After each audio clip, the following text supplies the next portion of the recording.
사업자 런정페이가 블룸버그 TV와의 인터뷰에서 폭탄 발언을 해 화제가 되고 있습니다. 미국 상무부가 화웨이와 미국 기업의 거래를 금지한 후 화웨이 런정페이 회장은 여러 언론 인터뷰를 통해 화웨이는 미국의 제재에도 아무런 문제가 없다라며 입장을 강조하고 있습니다.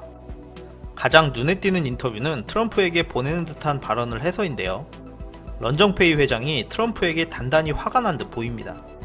블룸버그 TV와의 인터뷰에서 진행자가 트럼프 대통령이 전화를 걸면 어떻게 하겠습니까? 라고 묻자 런정페이 회장은 나는 트럼프를 무시할 것이다. 그가 나에게 전화를 하면 받지 않을 것이고 트럼프는 내 번호도 없을 것이다 라고 언급하였습니다.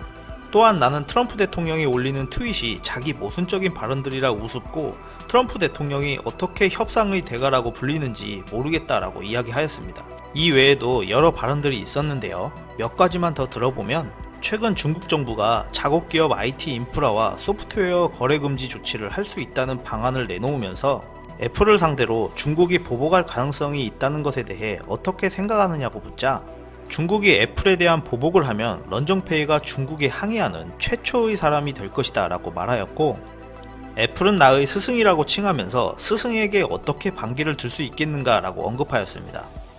또한 화웨이가 미국의 첨단 기술을 훔쳐 성장했다는 미국 측의 주장에 대해 어떻게 생각하느냐는 질문에는 미국이 중국 기술을 훔칠 확률이 더 높다 라고 주장하며 화웨이는 미국보다 앞선 기술을 가지고 있고 미국은 이러한 기술들을 갖고 있지 않다. 그렇지 않다면 트럼프가 화웨이를 공격할 이유가 없을 것이다 라고 언급하였습니다.